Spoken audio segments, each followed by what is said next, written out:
Strange, isn't it, in the world of Harry and Meghan, that seemingly things that they put out to the public domain are then proven untrue.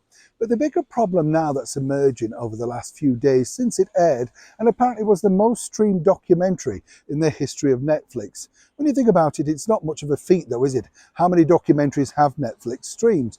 And when you also consider the mammoth amount of free publicity that the Netflix streaming giant had, then it would be rather curlish to think that it wasn't a huge audience. But it was this particular scene that really angered other senior members of the British monarchy. And as ever, let me explain. Hi, good morning, Neil Sean here. Nice to see you. I hope you're all keeping well on this rainy day. Rain, you know, the one they say that seemingly drenches you, doesn't it, you know?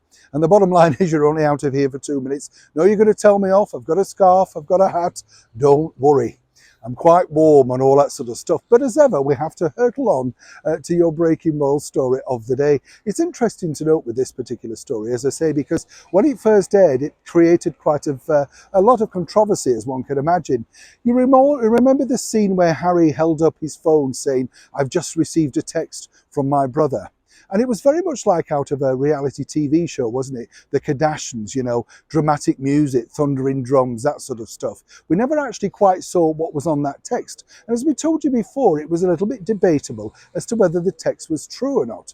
Well, as ever, things develop, things move on. And here is the inside track, because as we also saw, Meghan Markle did the flouncy walk out of the room, didn't she? "He's not my brother, I can't say anything." This is from a woman, of course, who's ostracised her own family, cut off her own father, and doesn't speak to her half-sister. So she would know exactly what it's like to walk away from any sort of conflict, debate, or indeed anything that didn't suit her own narrative.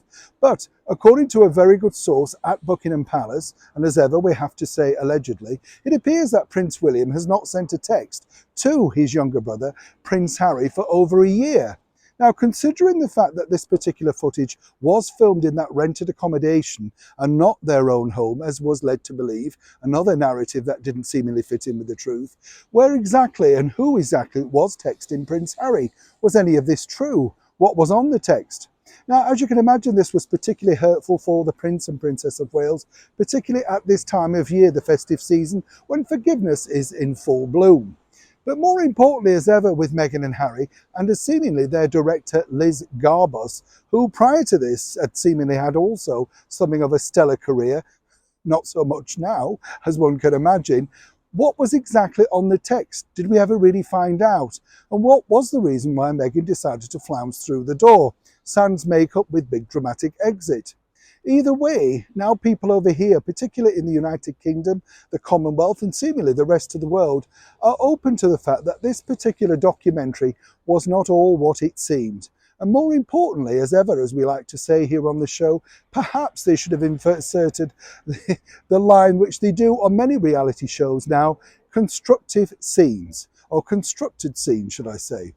The reason is, you see, it couldn't necessarily be true, but could have been true. And as ever in the world of Harry and Meghan, there's always smoke and mirrors. But moving forward, will they ever seemingly tell the truth about what was on that alleged text from his former brother, as he likes to say, the one that's cut him off along with his father? What did we learn, or what did we find out from that text? Well, seemingly nothing.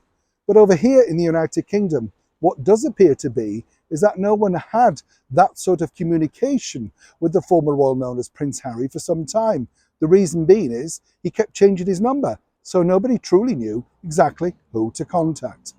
Feel free to rectify this whenever you can, Meghan and Harry. Neil Sean in the very heart of London.